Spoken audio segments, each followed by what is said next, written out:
This is Ross Coulthard, and you are listening to That UFO Podcast. Hi everyone, and welcome back to That UFO Podcast. My name is Andy, and joining me for his third appearance on the podcast, I have a UFO researcher, investigator, and author of many books connected to the UFO topic, here to discuss his latest work, UFO Sky Pilots, or Pilots of Peace and Oneness, Mr. Grant Cameron. Grant, welcome back to the podcast. Thank you, Andy. Thank you for your interest in my book.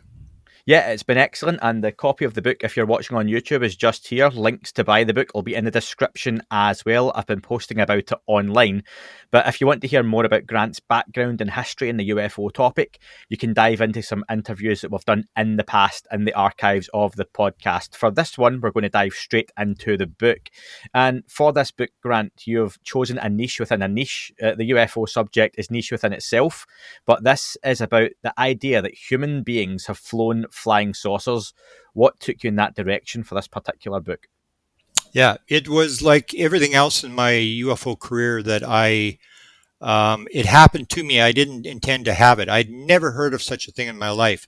Basically what happened is I had a download experience in 2012 watching Colin Andrews give a lecture on crop circles in Laughlin, Nevada. And I wasn't interested in the lecture, crop circles or anything. And I had this download experience that basically said everything that not only is everything that you believe wrong, not only is everything you believe wrong, it's exactly the opposite of what you think it is. And they basically said, that the fact that consciousness was primary, and it came with absolute certainty. So I had sort of left the field of presidents and stuff, took a lot of flack for going into the woo subject of consciousness and stuff. And basically what happened after that, there was a woman by the name of Stacy who runs the MUFON group in Phoenix. It's a very large group in Phoenix, Arizona. And she said to me a year later, I'm back in Phoenix, I'm giving a lecture. And she said, "Are you still going to talk to Pam Dupuy?" And I said, "Well, I guess so." We were in a group of people who were they're having a get together or something. I said, "Yeah, I guess so." And then I thought, well, I must have agreed to talk to this woman. I didn't know what was going to happen. She says, "That's good. She's coming to the house on Monday and you can talk to her." And so Pam comes to the house on Monday with her partner, and they come in and she starts telling all sorts of stories that I've heard for 40 years. I mean, I'm remote viewing for the government, and, I was abducted as a child, and I've had these experiences, and it went on, and it's sort of like, you've heard all this stuff. And I was listening to her, sitting across the kitchen table, and then she dropped it on me. She said, "Oh, and I was flying the craft last night." And I went, "What?" I said, "You're flying the craft?" And she said, "Yeah," like with a straight face. And I'm thinking to myself, all I could think in my mind was Saudi Arabian women at that time were not allowed to drive a car unless there was a man inside the car. And I'm thinking to myself, they let you fly the craft. Why would they let you fly the craft? And I said, "They let you fly the craft?" "Yeah." And I said, "You were flying the craft?" She said, "Yeah." And I was ready to throw her out of the house. I couldn't believe what I was hearing. Just thought it was the craziest idea I ever heard in my life. And I said, "Well, how do you fly a craft?" And she said, "Oh, you do it with your mind." And then suddenly I realized why they'd set me up with this woman to talk to her, because I had been into this consciousness thing and they wanted me to know this thing. There's this consciousness interface. And that's the key to this book, is once I had Pam tell me this story, I'd never heard it before. Never anybody told me anything so bizarre in my life. And the thing is, it's bizarre. Like, if you're going to make up a story about being on a craft, the last thing you're going to say is, "Oh, I was flying the craft." I mean, people are going, "Yeah, sure you were." I mean, the story's bad enough already that you're on a craft, let alone you're flying the thing. And so then these people started showing up, and I run into another person who's flew the craft, like Chris Bledsoe. And he was talking, all of a sudden he said, I flew the craft." And I said, "You flew the craft?" And he said, "Yeah." And I said, "You flew the craft too?" "Yeah." And I said, "Hang on, stop. I want to interview you. I want to do a Skype interview. Don't tell me anything more. I'm going to do a Skype interview, and I want you to describe." And he described this very basic story that everybody tells. And all these 36 people that I tracked down, or came to me, most of them came to me, all with the same thing. They go into the craft, and they have, well, I'll tell the other bizarre things they describe, but they say, "Go into the craft," and a lot of them will say they're on the craft and they don't know what to do. They're standing in the middle of this craft, and they hear a voice from behind them, and they get the impression that there's either two beings behind them or there's two human beings behind them. They really don't know, but there's a voice behind them and says, put your hand on a panel, put your hand on the panel, or you know what to do, just go ahead and do it. So this one guy, his name was David, out of Los Angeles. He was a retired U.S. Air Force colonel. He was telling me the story that he came into a meeting. They were having after, the people go to the restaurant after you lecture, and he hadn't been at my lecture. I'd been talking about flying the craft, and he came into the room, into the restaurant, and they said, David, you got to talk to Grant. Tell him your story. And then I just waited, and I said, hi. And then they said, tell me you flew the craft. And then he says to me, oh, I think it was a dream. And I said, everybody thinks it's a dream. You flew the craft? And he said, yeah. And then they said, David, tell me you're a pilot. And so I said, oh, my father's a pilot. My son's a pilot. I said, what have you flown? And he starts naming off these jets. And then he says, F-16s. And I said, you flew F-16s? And he said, yeah. He said, are you retired U.S. Air Force colonel? I said, sit down and tell me your dream. And so I sits down, and they tell this story. He's standing in the middle of the craft, and he hears his voices. You know what to do. Just go ahead and do it. Almost like these people have done it before, and they've forgotten, and then they go. And so there's this panel there, and he goes and puts his hand on this panel, and he said suddenly he becomes one with the craft, which is important. This is oneness principle that the beings are always trying to get across. Everything is one. Everything's connected. You become one with the craft. You and the craft are the same thing. And whatever you think is what the craft does, and wherever you want to go, the craft will take you there, and will take you instantaneously to wherever you want to go. Almost like say a remote viewing, where the person is instantly at the target. Wherever you say, here's the target, the number, you're instantly at the target. So he said, I'm flying the craft. He says, and it's flying along. And he said, just like an F-16, like suction cups on an F-16, whatever that means. I never tracked that down, but he said, and then he said, I'm flying. And then he said, I take one hand off the panel, and I'm waiting for the flying saucer to stall. And I'm going to put my hand back down quickly. And he said he took his hand up, and he said he kept flying the craft, and then he took the other one up, but he only took it about an inch off the panel, and he was ready to put it back down. And he said he got his hands off, and he said, I got my hands there. And he said, I'm flying the craft, and it's my mind is doing it, and I'm not touching anything.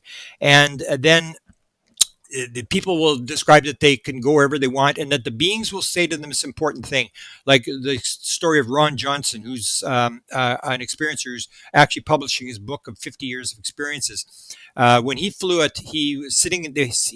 They got him to sit in his chair, put his fingers in the ends of this chair. They had these holes in the ends of the chair. And he said the chair was built for him. It actually fit his body so perfectly. And he sat down in the chair, and then they said, it's within you. Imagine where you want to go. It's within you. And that's critically important, because people were told this. It's within you. Almost like the Sufi expression. You see yourself as a puny form when within you the entire universe is unfolded. This idea that you're going to go. And Ron Johnson says it was 1 second, and he said he looked out the window of this craft, and there was the Milky Way off in the distance, which would have been 50 to 70,000 light years in 1 second. So if that's true, there's some problem with our ideas of time and space. And when Free did the survey of 3,000 experiencers, and I always say the experiencers are the people we should be talking to, they 14% of the people who answered the question during that survey said they'd flown the craft. And I talked to the people, one of the guys who was doing the survey, and I said, well, why don't we put out another survey to these 14% of people and find out how do you fly a craft? And then he said, well, people have all sorts of experiences on board the craft. And I said, yeah, that may be true. But when they start flying the craft, don't you think we should be talking to these people? Because everybody's into propulsion. How do they get here? Time and space and all this kind of stuff. And the idea is there's an anomaly. There's an anomaly that is wrong. Almost like Gary Nolan will talk about, the 5% that falls outside the bell curve. That's what he's interested in. That's where the Nobel Prize is going to be. There's an anomaly, because if the materialistic paradigm is right, this should not be happening. There's no way it should be happening. And there's something wrong. And so you look at the anomaly and you start talking to these people.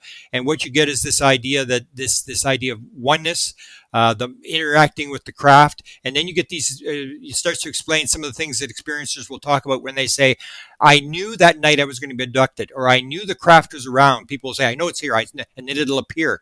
And John Alexander was one example when he was with Chris Bledsoe. John Alexander was a very famous colonel in the U.S. Army who got into paranormal phenomena. He was studying Chris Bledsoe, and they were standing above where Chris had been abducted, sitting, leaning against the car, and suddenly Chris said, John, they're here.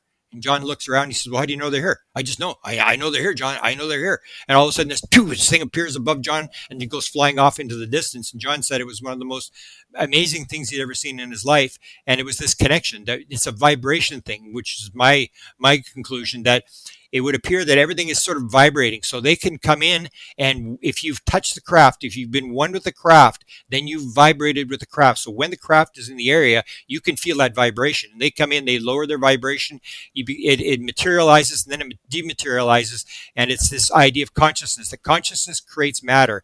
And that was something that was told to me in this experience I had in 2017, my download experience, was if the world is made out of matter, that's one world with certain rules and regulations. But if it's made out of consciousness, that's a completely different world. And that's the thing we're missing, that the majority of early quantum physicists, whether it was Bohr, whether it was Planck, whether it was Schrodinger, von Neumann, all these guys were realists. They all believed that consciousness was primary and that matter was secondary. And that's what we've got to realize, is that matter is secondary to consciousness. And that's how these beings simply understand this concept, that there's everything's made out of consciousness, and they can manipulate stuff because it's all made out of consciousness, and they can do it. So once I started gathering these people, I realized that all these people were telling exactly the same story.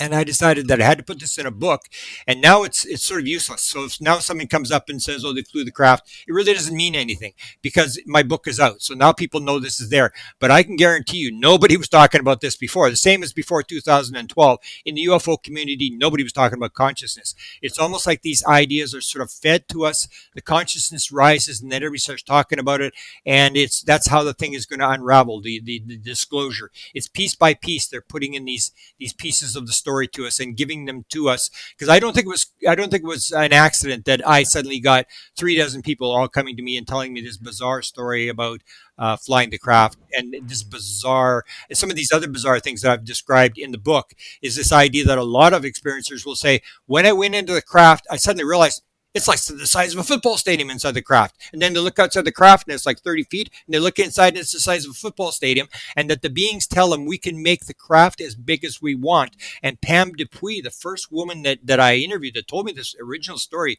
back in 2013, said the intelligence, some of these crafts are as big as solar systems. They can make it as big as they want. So you can be walking down the street, Andy, and there's a rock on the side of the road, and there's a civilization inside that rock. This is this whole idea that they can make it as big as they want. And the other thing they described, which was very, very bizarre, and a lot of them described it, was something that's described in OBEs, which sort of shows that the UFO experience overlaps near-death experiences and OBEs, in that they would describe the fact that when they touched it, like the guy from Liverpool said, there's a panel on the wall, and when I put my hand on the panel on the wall, I could see in 360 degrees, which is another story you're not going to make up. Like, who's going to make up that story? I never heard that before either. Like, you can see in 360 degrees. Come on, give your head a shake. That's impossible. It's a crazy story. So people are telling this crazy story, but they're all telling the same crazy story. And then now we've got to analyze it. What does this mean? And it's this key consciousness connection that these people are displaying. There is a definite consciousness connection to how the craft gets here, how it is manipulated, and the fact that AI is possible. That crafts, this is an AI craft. It's possible because they use biological material. And I think I described it in the book. There's actually been some experiments done with biological material. There was one done. Grant, yeah. Just before we get there, because I am going to get to that, there's a lot to unpack there, but I just want to ask, you mentioned these 36 individuals that make up the cases in the book. And I want to know, and some of the listeners, Sean and Melanie, had similar questions as well. So thanks for sending those in. Were there any patterns that you saw in those individuals, genetically, personality-wise? Are they creatives, or anything that you saw within those 36 people that was a common trait? Okay, well, they're all experiencers, so they're all telling this other story. This is just a side story to the fact that they were abducted and they were on the table and this sort of stuff. That would be the one. A lot of women. That's one thing I did pick up. It was a lot of women. And if you take a look at the experiencers, it's the idea. You were talking about creativity. I had established that in previous books. Was this idea that John Lear, who did the 17 alien implants, when he was asked what's common between all these experiencers, he said they're all right-brain creative people, and there's tons of them in Hollywood. And so there would be this idea that, that they're creative people, like Chris Bledsoe's very creative, artistic, stuff like that. You're going to get those kind of patterns. But it's the idea that they're going across the spectrum in some ways. Like I had a 747 United Airlines pilot, the fighter jet pilot. Chris Bledsoe has this commercial license. Then you get these just ordinary people who are housewives, or we had the one case with multiple witnesses, almost like they're giving us different types of cases. Because then we had the one, Jean is her name. She and another woman were taken. They were in a tent, and there was 3 women in the tent, and 2 of the women were taken, and they were allowed to fly the craft. Same thing. Look in your mind, and wherever you think is where you're going to go. And the third woman was in the tent. She was furious when these women came back that they didn't wake her up. But they said, we didn't have a chance to wake you up. We were suddenly, boom, we were in the craft. We had no chance to wake you up and take you along. But I think it's going to be an experiencer thing, where I think they're showing us things. That's what I think they're doing. Because, for example, Ron Johnson was told that his job was to, I think we had 2 of these, where their job was to fly people to another planet. And this is almost like this a lot of experiencers get this idea that the end of the world is coming, and they're going to take us off, almost like the song After the Gold Rush. When the gold is gone, the silver seeds are going to come and take the chosen ones to another planet. It's that kind of idea. And so he only remembers one case of actually flying the craft, and he's got very serious heart condition. He's got limited time to live, so it doesn't appear that that's true. That's his job, was to fly the craft. So I think they're showing us things. They're giving it almost, even maybe the fact that they're putting it to me. They want this story out, because that's what you'll hear from a lot of experiencers. I run across it all the time because I have the publishing company. It's all connected, where I help experiencers try to get their story out. I always say to them, "Have you written this up? Have you written this story? I think they want you to write this story." And I'll say, do you think they want you to write a book? Yeah, they want me. I don't know how to write a book. Yeah, they want me to write a book. And everybody gets the same thing. So what I do is I help these people publish their book. I really don't take any money, except for if somebody has to edit it or do a cover or something like that. I said, I show them, you can edit, you can get one book for yourself, for your kids, record this story. That's what I think they're doing with these. They want this idea of consciousness put across, and they're doing it through this bizarre story, and even maybe the fact that they're bringing it to me, because I've had lots of people say that they wanted me. I've had now 4. I'm going to write a book about it. I've had 4 people who've come to me, experiencers, and say, we've got a message from you, from the aliens. And I say, really? There was one in Britain with the beings. Oh, they want an interview. They want you to interview them. And it's like this bizarre thing where I've never had the experience myself, but I've had experiencers come to me and say, and then I'll say, so what does the alien want to know? What does it want to tell you? And it's almost like I'm sort of a messenger, that I've been picked to do this. I've even got another book from New Zealand that I'm now going to release that has been given to me that they want out. And it's a book written from a guy out of New Zealand. So the pattern is not genetic, although I think the gene thing does play a big part in this thing.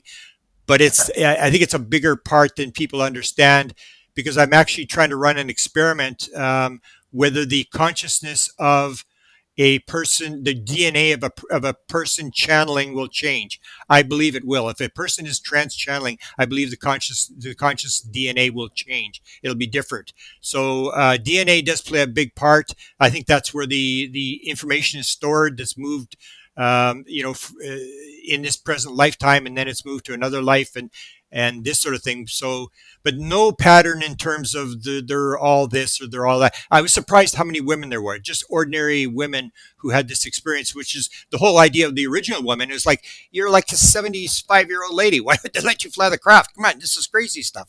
I couldn't believe she was telling me this story. Had they all practiced remote viewing? You mentioned a few, and I know a few of the names, but some of the listeners also mentioned this. Were they all remote viewers? No, this woman claimed to be actually doing it for the U.S. government, that they had hired her and she was doing it. A lot of experiencers have that. Like, you have the pattern. This is where I say the free survey is so important, is that if you look at the free survey, I asked a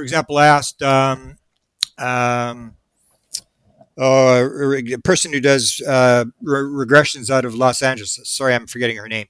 A major woman. And I asked her, I said, how many experiencers have paranormal stuff happen to them? And she goes, 99%. So all experiencers have this thing where they seem to be psychic, or suddenly they're having out of body experiences. 80% say they've had out of body experiences, and you have these crossovers with experiencers with near-death experiences, which I always point out that it's going to be the same thing. It's maybe a different vibration, but it's the same sort of principle. That 40% of all experiencers say at one point during their experience they knew the answer to everything in the universe, and when they came back, they forgot forgot it. They just remembered that they knew everything at one point.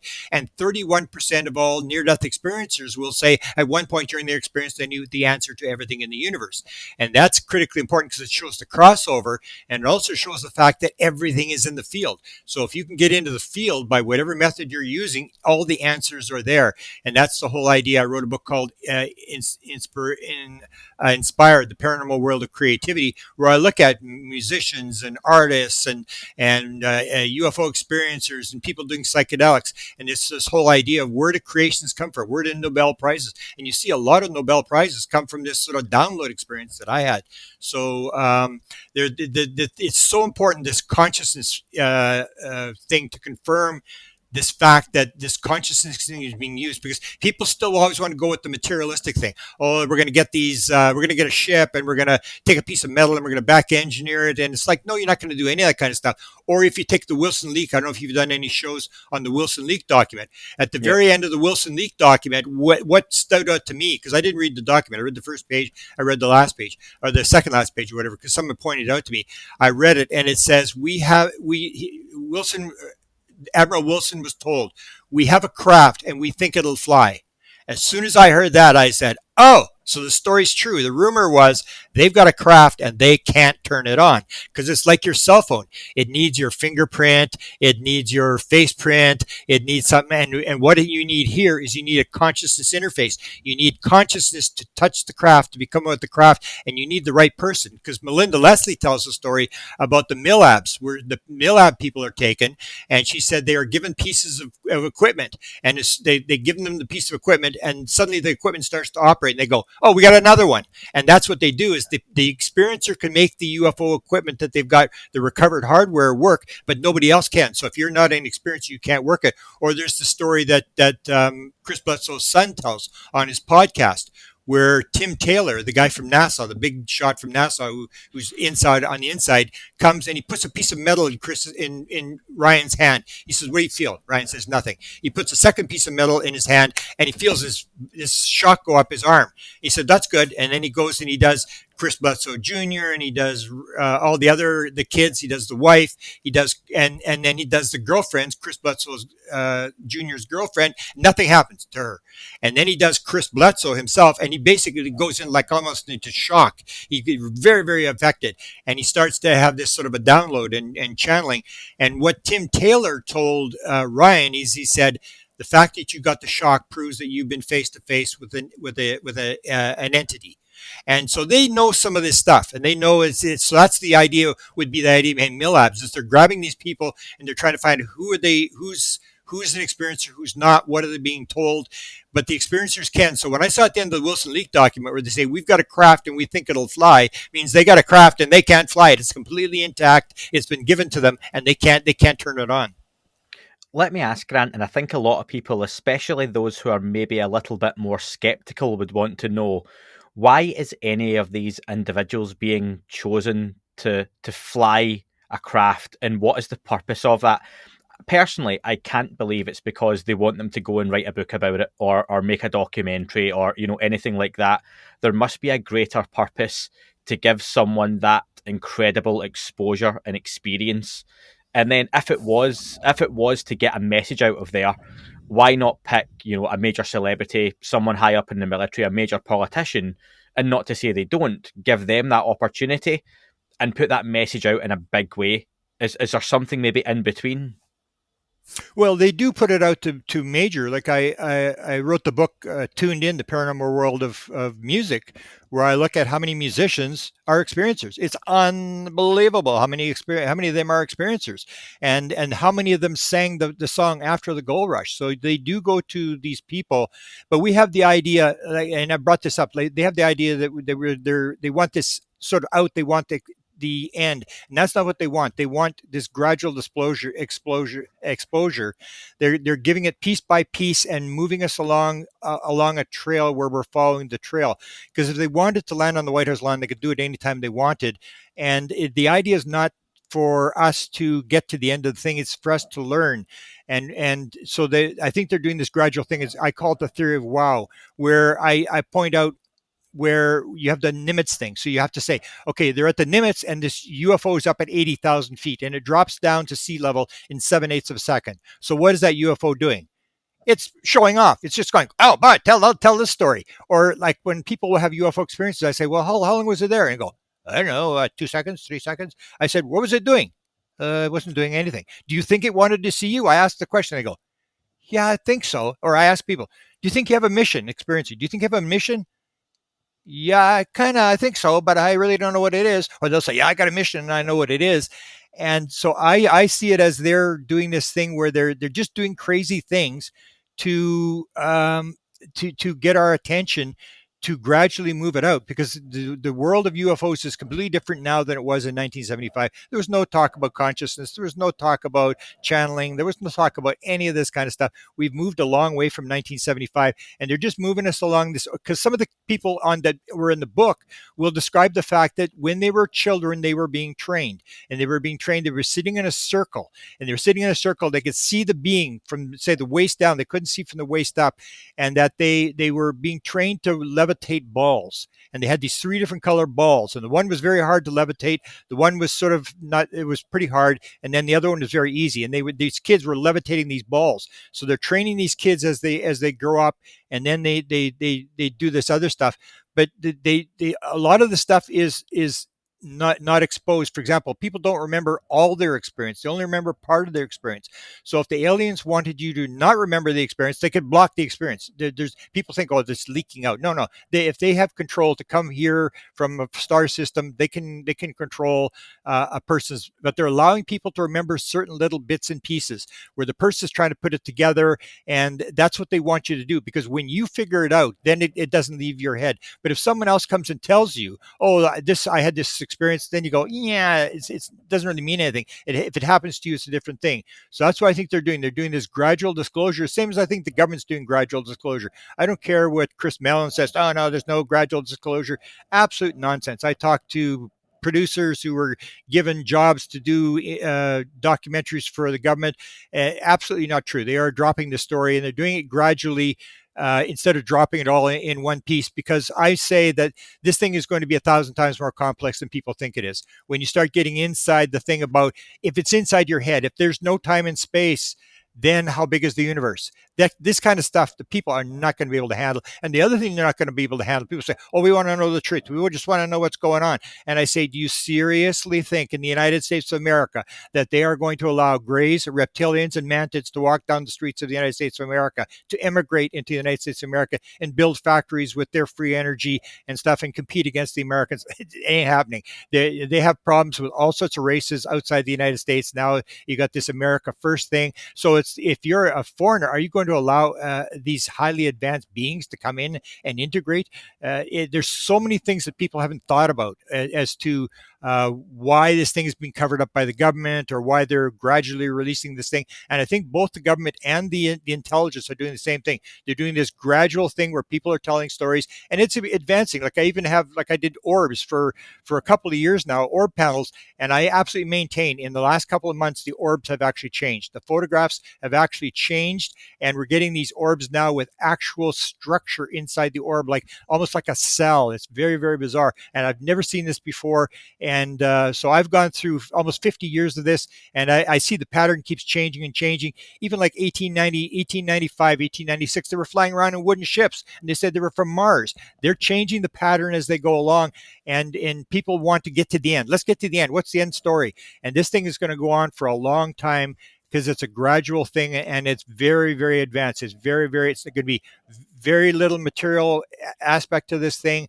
It's going to be very, very, very bizarre, almost like the Leslie Kane story, where the hand appears in the seance, and she touches the hand and shakes the hand. It's a real hand, and then it bangs the table and disappears. It's that kind of thing where it's way beyond what anybody can think what these beings can do. So they have to release it to us gradually, and that was actually in the report that was done in the 1960s for the U.S. government, that you got to acclimatize the people. You got to slowly bring this thing out.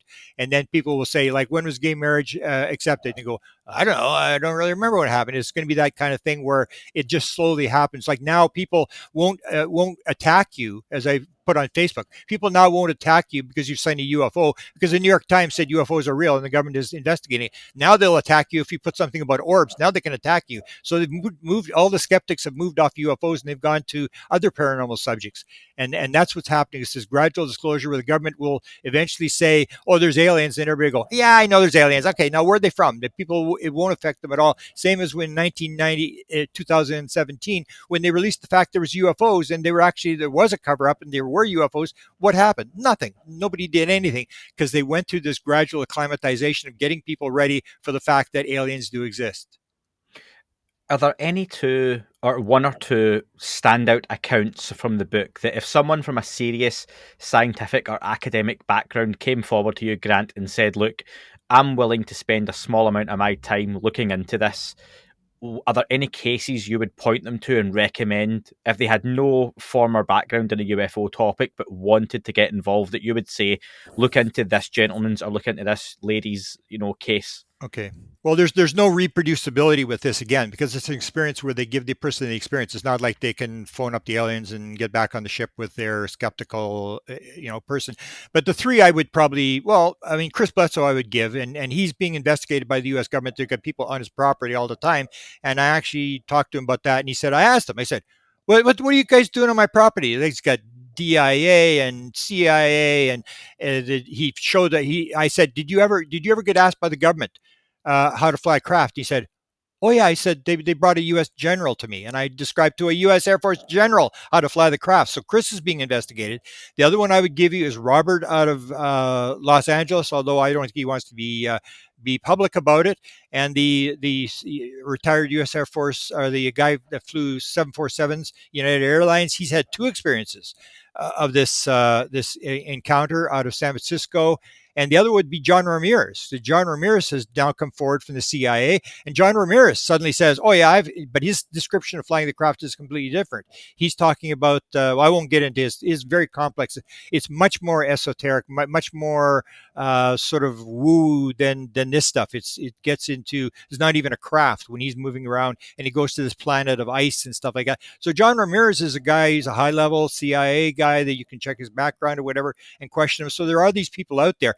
And the key is to make it acceptable for these people to come forward, because if you have 14% of all experiencers flying the craft, there's a lot of people out there who are hiding now that could come forward. But we have a number of pilots. There's 3 pilots, and there's the guy from the CIA that I would recommend.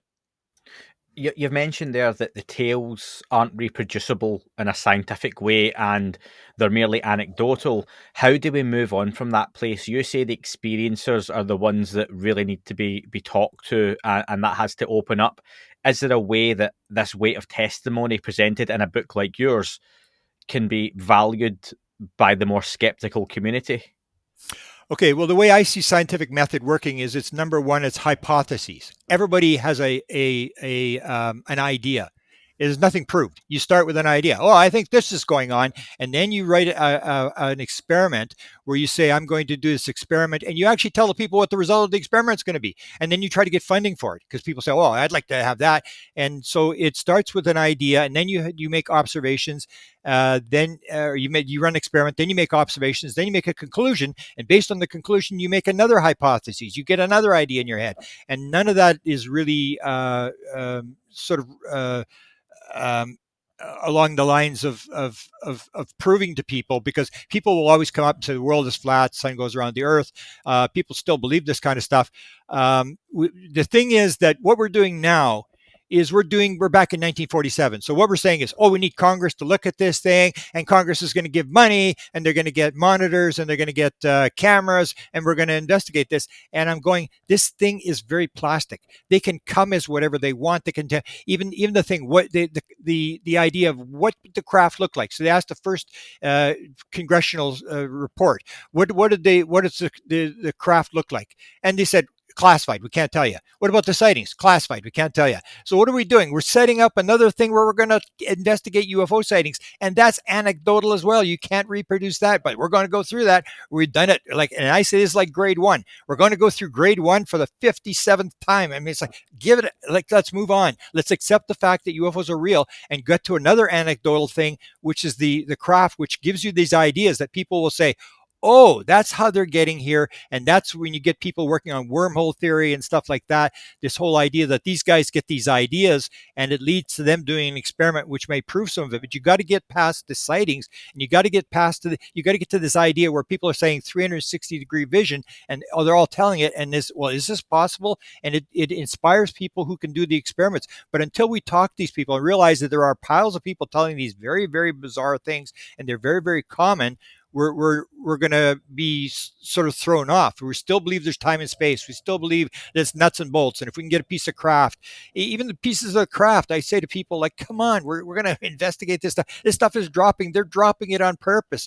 When you come across the galaxy, little pieces don't start falling off the flying saucer. They're dropping it on purpose. You got to realize what's going on here. And you could pick up the metal, but to think you're going to pick up a piece of metal and investigate it, build a flying saucer. But you can learn from what they're telling us. You can learn this thing, even with the idea where the metal was being put down one atom at a time. People can reproduce that. People can get ideas of how to do it, or how the structure works. Same as they use for pieces of the same thing they use for looking at how a tree puts the sap up into the tree. You start looking at how the nature does it, and it gives you an idea how to build something. That's what we got to look at, the anomalies. But we got to get past the sightings. We got to get into the sighting thing, because that's critically important. When they start flying the craft and they say, how did they get here? What are they doing? You start realizing that time and space may not exist. If Ron Johnson's story is true, and he moved 50 to 70,000 light years in 1 second, there's something seriously wrong with time and space. And that's all we need to say.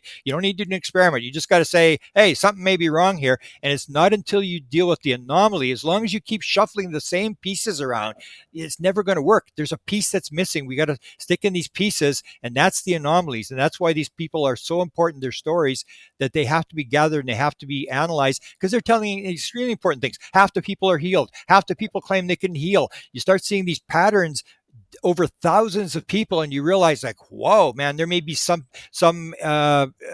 experiment, or even Tyler D, where if you open up, you may get contact. Like Tyler D, the guy from American Cosmic, he's got like 40 inventions. The one invention he had, he told me about when I had a meeting with him. He told me about that, and that apparently was sold on NASDAQ. That company that was part of that invention was sold on NASDAQ for $100 million. There are people who are getting inventions out of this. I can guarantee you that a lot of the invisible college are not coming forward, not because they don't want to be ridiculed. It's because they're waiting to get a patent. They're trying to figure out, and they're talking to the experiences. They're talking to Chris Bledsoe. They're trying to figure out, and that's what Chris's people told him. He said, "Why are you coming to me? Why are you on my property? What's the deal?" And he said, "Well, Chris," he said, "it appears they like you. You've got contact. They don't like us. We haven't got any contact, so we have to come and see what they're doing with you." And that's the whole deal, that you may get contact. You may get into this ability to pick this up and get an inspiration and get patents.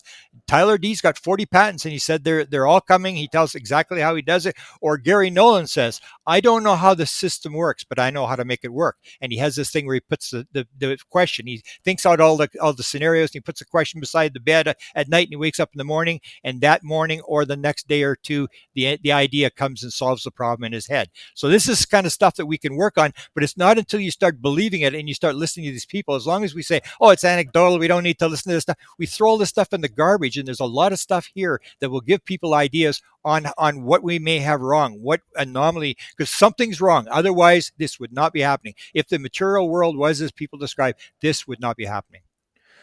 Let's segue into some listener questions that follow on nicely from what you've said there, Grant. The first one from Baron Fly Guy. Did any of the pilots check how time had passed before, during, or after piloting? Well, the thing that stood out is they all said it was instantaneous, that they would think about it and boom, they would be there. It's almost like a remote viewer. That's the analogy I give. Remote viewer, when they read out the number and then the guy says, "Okay, I'm over the target." It's instantaneous. It's like, and it's the idea that there is no time and space. Everything is here and now. And so when you go to do a remote viewing session, you go inside your head. It's all inside your head, and that's where you get it. And this may be the same thing, that you're going inside your head. You've heard this with out of body experience stuff. The one guy that was a pilot is I don't know if you've interviewed him. He's the head of MUFON for Japan. He said all of his are out of body experience, all of them. and he goes to the craft. He deals with the beings. He's flown the craft. He talks about them pulling books out of the wall with information. The wall is looks like it's completely white, and they just put their hand there, and this book comes out of the wall. And he's described this, and he said he stopped doing it. He had 22 sessions, but you get that kind of stuff that leads you to understand that we've got a problem with time and space. If Ron Johnson's right, then it all may be here and now. They said to Ron, go within yourself. It's inside of you. And that's the whole deal. That just, it shatters everything that we believe. It's just so far removed. And that may be why they're gradually releasing it to us, so that we can gradually get the concept one piece at a time, rather than dumping this on, because it's going to be 1,000 times more complex. Or even like David Bohm said at one point, he said, when you get to the bottom of the quantum physics world and you figure it all out, he said, there's just another level below that. I mean, the universe may be that complex, that it's getting bigger and more complex. And we're helping build the world with our consciousness. We're manifesting the world and stuff like that.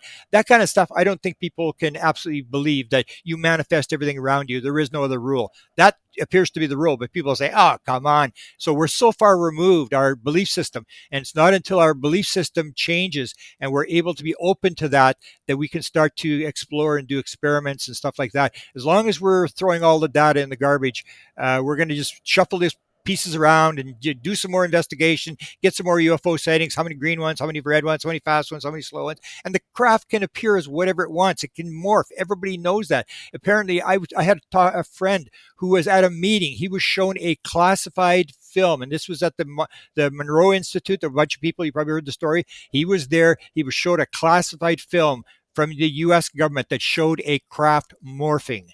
And if that's true, forget about UFO sightings. It can appear as whatever it wants, whatever size it wants. This is a total waste of time. We've got to go to the experiencers and ask them what they're doing. The craft is not going to teach us much, except to say, yeah, something's going on and it probably isn't ours. So on that, and like you say, the instantaneous speed and distance travel, but did any of them ever look in, at one point it was 5 p.m, the next point it was 5:01, but within that they've had an experience that lasted hours, but so that never happened. But like, no, the only one that explained any sort of time was Susie Hansen's story from New Zealand. Susie Hansen tells the story how they were teaching her how to fly the craft, one with a stick, where she was moving the stick, and one with her mind, and she said it was easier to do with the mind. And then they take her back. She says she thinks she's in North America somewhere. She's on the far side of the planet, and that's when they take her through the planet. And she's terrified. She said, we're going to go through the planet. And they actually fly the craft right through the middle of the earth. And they talk about, I can't remember, she described it. It's in her, she has her book, Dual Soul Connection, and then her new book. But she describes this. I have a chapter, but she has a whole chapter in her book on this, where they're taking her and they talk about, they change dimensions, which I think Ron Johnson talked about that as well. Almost like they were going through the dimensions, like going through pages of a book.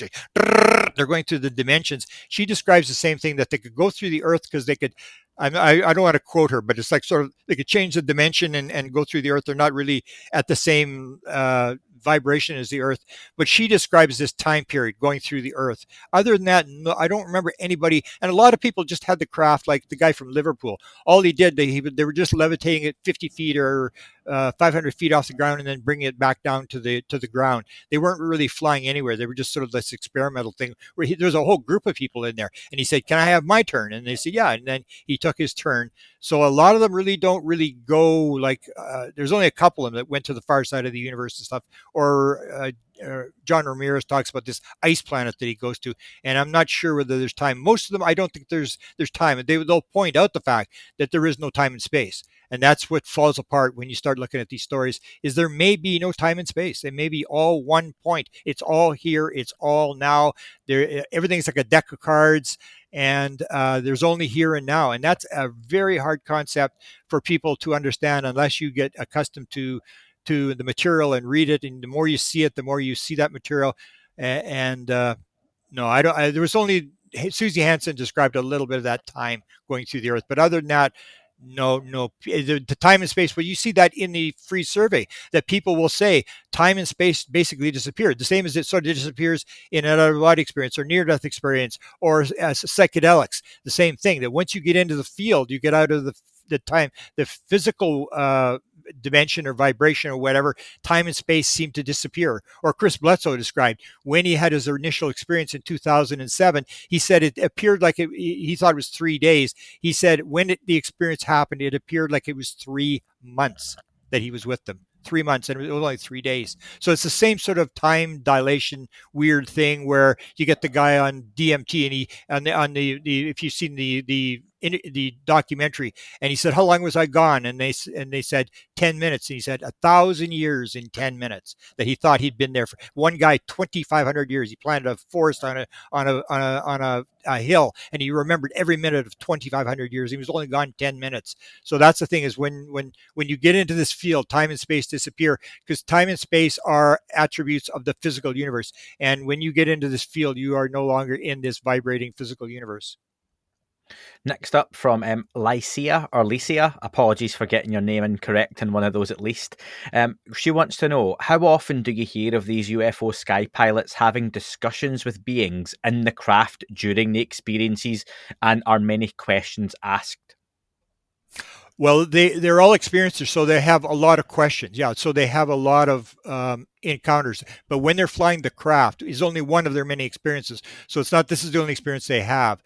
They have all sorts of ideas about, like Ron Johnson was taken to the spirit world by his being and stuff. But the one with the craft, usually it's very simple. Like Chris Bledsoe's was to put his hand on this beehive that was in the middle of the room, and it's basically very just how to do it, or this idea, you know what to do, just do it. It's very simple instructions, and that's all that happens. But they do have all sorts of other experiences in terms of like writing books. They can tell you where the being's coming from, what the name of the being is, all this kind of stuff. And so yeah, they have a lot of experiences. But this one here, no, the only thing they will ask, and it comes to this thing about the fact that it's within you, that you can do it. It's within you. Go within yourself. It's there, but not much. Of course, I didn't really ask any questions. You know, the other was anything what happened after that or anything like this. I was just particularly interested in that one idea of of flying the craft. Next up was a question from Jason in LA. In your opinion, Grant, why do you think UFOs ever crash? I think it's what Tim Taylor. If you've heard the story, it's in American Cosmic, where he took Diane Pasulka and Gary Nolan to the area in New Mexico where there was a crash site, and they had these special Geiger counters. I guess from NASA or whatever. And it was actually my friend that took Tim Taylor there and showed him where the crash site was. And so he blindfolds him and takes him there. And she said, when we got there, she said, he started to pray. Before we went on the site, he started to pray, and they called it the gifting field. And then Bob Bigelow talks about this. He said, there was a crash. Yeah, there was a crash in Roswell, but I also think there was a crash in Russia. I think there was a crash in China. I think there was a crash in South America. I think they're seeding them around the world. And then the last one was, I was talking to Jacques Vallée, because Jacques Vallée is on this thing about the pieces. And I said, Jacques, this doesn't make any sense. I mean, you got these pieces, they're falling off these crafts. You come across the galaxy, and then these pieces falling off the craft. I said, it looks more like they're dropping them, that they're gifting them to us. And he said, oh, he says, I think I was the one that came up with that idea. So Jacques Vallée, Bigelow, and Tyler D from NASA all say it's gifting. They're dropping this stuff. They're giving us this stuff on purpose to move us along. That they call this thing in New Mexico the gifting field. And she said when they go there, they build an altar. And she said there's all these altars all over the place. All these people, when you come on, you got to pray, and then you got to build this gifting field. And that's when you start getting it weird. You start seeing this spiritual implication, which a lot of people don't want to put in there. And but it is called the gifting field, and a lot of top people believe they are actually gifting this stuff to us. They're actually crashing on purpose, or especially the material they're dropping from the sky. That was the first case ever. That was 3 days before Kenneth Arnold. Everybody leaves that out. So that was the first UFO, Kenneth Arnold. No, it wasn't. It was Maury Island, where the UFO that crashed, and it was always the same thing. It's like the craft is there, and there's three crafts, and the one's wobbling, and it looks like it's going to crash, and everybody's going, oh, the UFOs are going to crash, and then the two UFOs go beside it, and then the thing drops this metal out, and then the crafts all take off. off. They always do the broken wing. They want you to see it. The craft is going to crash, and it's flobbing around, and then it drops the metal, and then they go, people pick up this metal, and that's all like stage show that they want to make a big display of it. So the first UFO sighting was actually they dropped all this stuff. This craft exploded, and all this material's raining down that kills this dog and breaks this guy's arm and stuff. That's how the UFO thing started, with material, and that's what I think they're doing. They're doing this weird sort of breadcrumb thing. I say it's like the grade one says, they say, how are we going to get to the idea to these people on this other planet? And the grade ones say, hey, let's have some crafts and let's fly around with lights on. And so why do UFOs have lights on them? Because the grade one class wanted lights. They wanted you to see them. That's why UFOs have lights on them. They don't need lights. It's not navigation. They have no navigation lights. And the grade two class might do cattle mutilations. The grade three ones might do orbs. And they're all doing these different things. And they're dropping from 80,000 feet. Or my first sighting, the one that I think they dragged me out on, I would not have been in UFOs if this sighting had not taken place. They had it on the ground, surrounded on the ground. A bunch of people, there was 9 people involved. The thing jumped up in the air. They thought it had disappeared. And the guy at the end of the road, 8.25 miles away, is filming. And he said, the next thing this thing comes up, I'm gonna push the trigger. And as it started to flare up, he pushed the trigger and the thing jumped up in the air, almost like it was timed. You're ready to shoot? Get ready. I'm gonna jump. And it jumps from ground level to 5,000 feet in 1/8 of a second, and that's on film. And so why did they do that? Why did they do that whole thing? Because they wanted me out there. And I spent the rest of my life chasing this thing because they got that film. If it hadn't been to that film, I never would have gone. I had no interest in UFOs. And that's what I think they're doing. They're doing these really weird things. And if it's not weird, you're not going to pay attention to it. So it's like really, really strange, and to get your attention. And everybody that you have a sighting, you can ask them, when was the sighting? And they'll tell you exactly what day. It was like it happened yesterday. They know all the details because it's embedded in their mind. And that's all I think they're doing. They're raising consciousness to realize you are not alone. It is not a material universe. It is much grander, much more magnificent than you think it is. And pay attention. And they just keep doing these weird things to show you that it's not the world you think it is. Because we're stuck in 1492. We still think the world is flat and the sun goes around the earth. We're the center of the universe and everything is solid and there's only one galaxy. People don't realize that. It was only 100 years ago, not even 100 years, that people believed, Einstein, all these people believed there's only one galaxy. You've got to realize how far we've come. And that's what's happening, is this gradual unfolding as we learn and we start to learn, and we're starting to learn the paranormal aspects of the universe, that there's multiple dimensions, there's multiple vibrations. It's all made out of consciousness. This is the kind of stuff that it was going to take a long time to shift. Almost like Max Planck says, you do not win by convincing your opponent that you're right. It's a matter of funerals, and the new generation that comes along is not offended with the idea. This whole idea that we're just stuck in our ideas, and that when we're gone, then the young kids will say, yeah, there's multiple dimensions, there's aliens, come on. No, they're not going to have any problem with this stuff. But the skeptical older generation, you're never going to convince them. Stanton Friedman spent 61 years arguing with every major skeptic in the world at Oxford and all over the place, and he never convinced a single major skeptic of anything. People are embedded in their ideas, and so this is how they're teaching us. They're teaching us by making us think about it, by us coming to the conclusion, rather than landing on the White House lawn and doing our homework for us. You answered a question from Luigi within that as well, so thank you, Grant. So next up, a question from Paul. Do you know of anyone who has or tried to gain photographic or video evidence showing themselves piloting these craft? Well, no, because this is very new. You got to remember, these are the first 36 to come forward. There may be other people who will come forward. There are a lot of people who claim that they've got, in photographs from inside the craft, stuff like that. None of that stuff ever pans out. Even back in the 50s, they were claiming they had photographs from inside the craft. Chris Bledsoe, the closest thing I can think, and it's not a photograph, it's just a drawing where, I've got it in the book, where Chris draws the panel and has these, a lot of people will describe it has lights on the panel and symbols. And so Chris is an artist, and he draws the panel, this sort of curved panel around the wall that has all these symbols on them, that people will describe the beings actually just wave their hand above they don't touch the panel, they just wave their hand above the panel and stuff when they're flying. But no, we're pretty early in the game here. This is only the first people to come forward. So these are the only people, and none of them describe they were all shocked by the fact that they were flying the craft. There was nobody planning this thing, or nobody came out with a camera. They were all taken out of their beds or out of tents and abducted and stuff like that, where they were not in control of the situation. They were just sort of taken there. And photographic stuff doesn't work anyway, because Bigelow tried that, and they had this whole idea that not only does the phenomenon know what you're doing, it knows what you're going to do, and it make cameras lose their batteries. When they want you to film, they will actually, like the film, the first one I had, where it definitely was set up. This guy wasn't even a cameraman. It was totally set up, where this thing was wanted to be filmed. Or the Nimitz thing, where they'll allow certain people to film it, but it's not enough evidence. They'll always leave like a room for a skeptic to knock it down. It's almost like they sort of discount their own UFO photographs when they allow themselves to be photographed. And yet we're getting more and more photographic evidence, and in the end, that may not prove anything anyway. The U.S. government does have very confirming UFO evidence, and apparently they have some where you can actually see the beings in the craft. So we'll have to go there. But this is early on. These people had no intention to fly the craft. They were suddenly taken out, and they only happened once. The guy, the 747 guy, had it happen twice.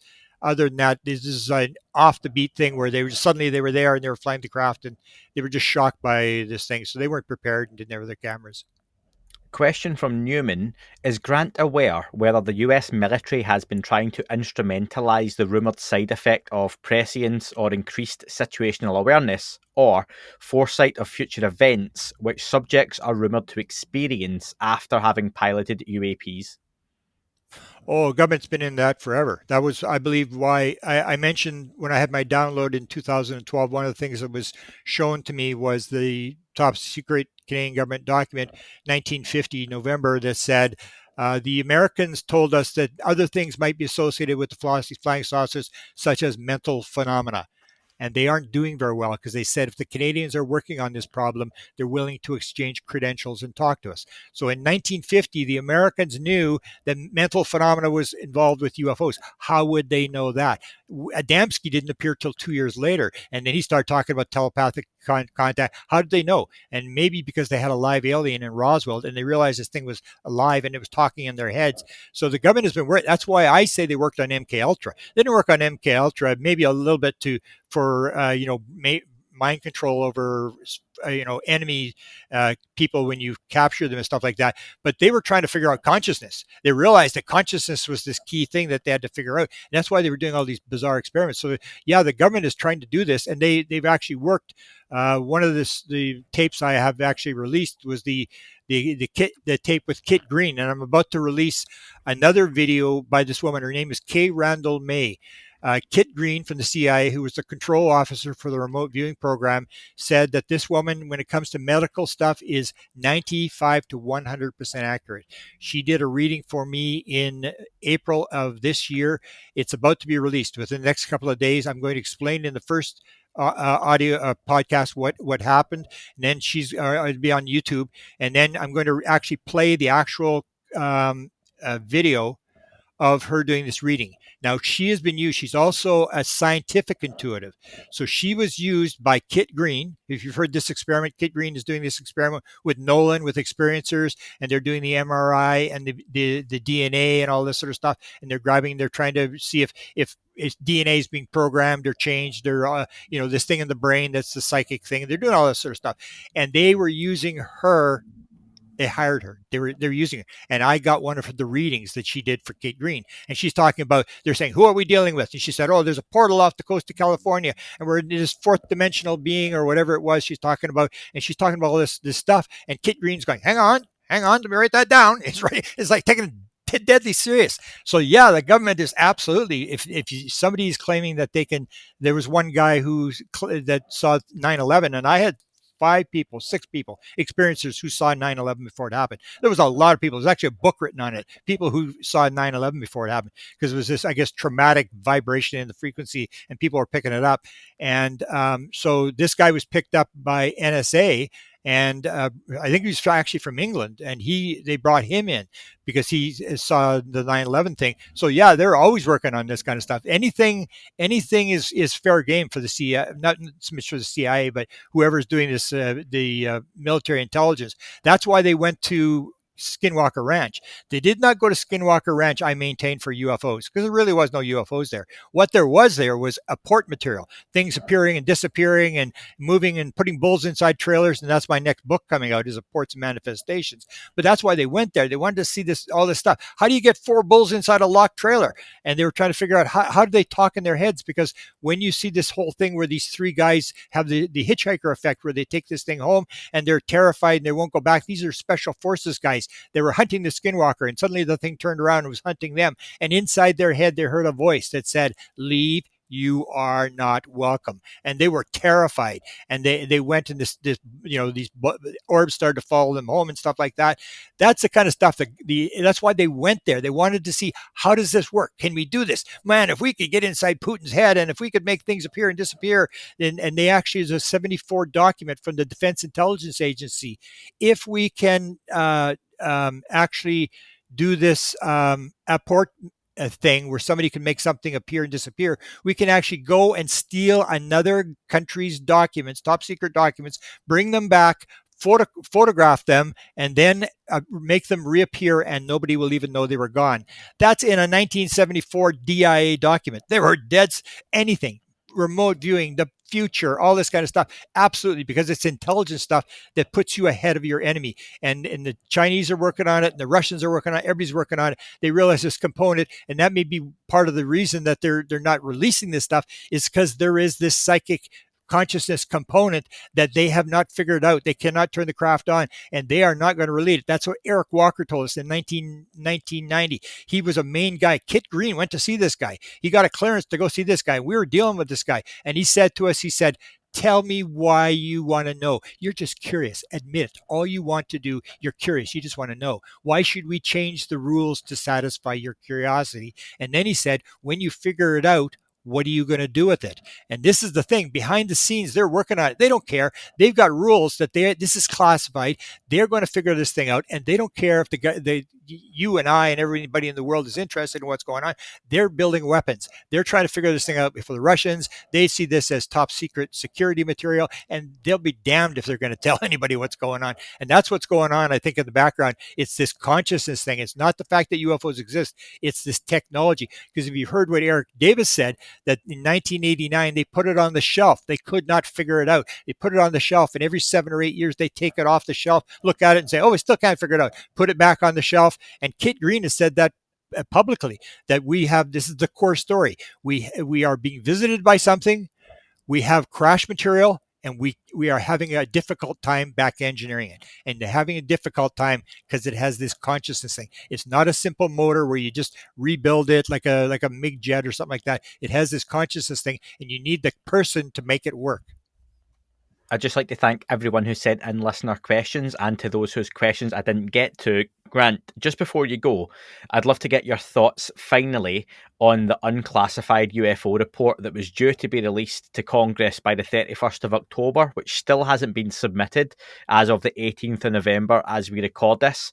What are your thoughts on the delay, and any expectations for when it finally does get released? Well, this is what I've just talked about. There's nothing going to happen. They're going to release, because the leak came out. It was 360 cases. Half of them are unidentified. What are the cases? Classified. Can't tell you. What's the shape? Can't tell you. It's all going to be classified. So all we're doing is moving it one step ahead. So now Congress sort of knows what's going on, but the public is not going to know, because it's the idea. You just want it for curiosity. This is national security material. We're trying to figure this thing out. We're not going to tell the people. And so that we're even worse off than Blue Book. In Blue Book, at least we knew what the shapes were. At least we had the cases. Now we don't have anything. All they're doing is saying, 144 cases and one we could identify. Sorry, that's all we can tell you. We know nothing. This is a total waste of time. It's just like the same old deal. And all we're doing is gathering material for the black world, because the black world, I believe, had this compartmentalization stovepiping thing, where you had a piece of the craft, I had a piece of craft. We were not allowed to talk to each other because of the security thing.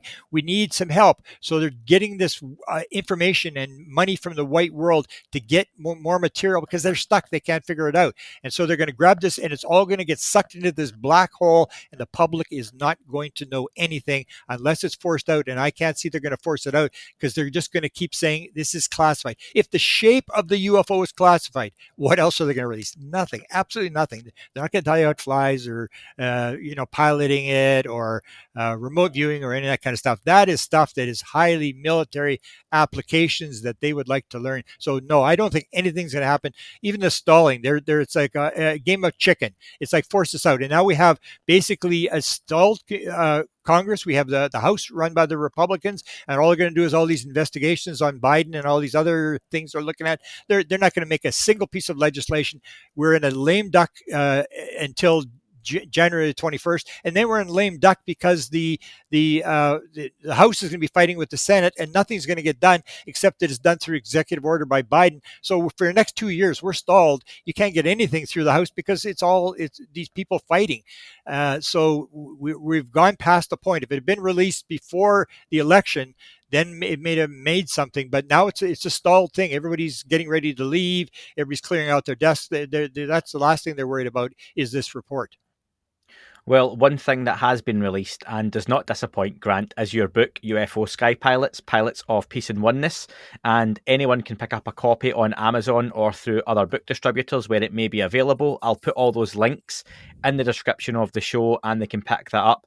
And Grant, next time when your next book is available, you said you've got a few coming out on apports and apparitions. Yeah, apports and manifestations. And then I'm doing a book on evil aliens. The big controversy, are they good or are they bad? I'm going to do a book on that. Well, I look forward to speaking to you about those as Thank well. you, Andy. Grant, you're always welcome on, and it's always a pleasure to speak to you. Thank you, sir. That is all for this week's show. Thank you very much for listening. Please remember to leave the podcast a review on your chosen platform.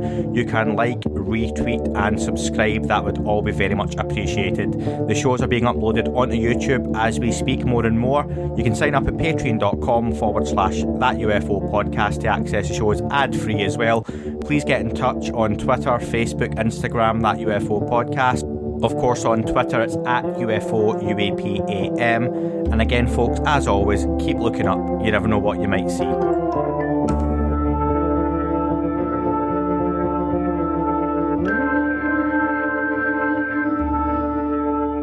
It wasn't a tic-tac and not quite a saucer, more like a hubcap designed by Chaucer, a little Baroque and quite steampunk, like Alice was playing bass for the Parliament of Folk. The little fucker hovered right outside of my window, and when I shut out the screen, he made it an issue. I don't think he expected me to see his ass, but I'd had some champagne and smoked a little grass.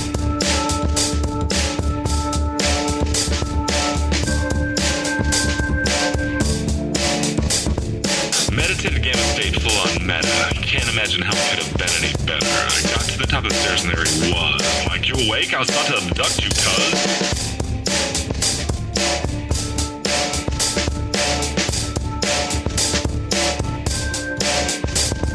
I jumped back and nearly kissed myself, and I climbed out the window after the elf, and I woke up in my bed and there was something on my head and everything was weird and everything was red. And I called out to my boys. They thought this was noise. They thought it was a dream. They thought it was my toys. They thought it was my problems, and they think I should seek therapy, and I don't know what to do because it doesn't really scare me.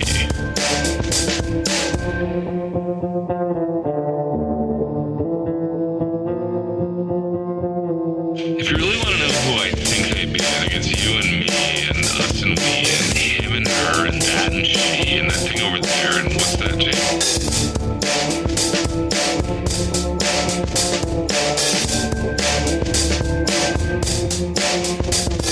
But for being serious, open your mind, consider your heart, consider time, consider your space, consider your lies, consider your life, consider your eyes.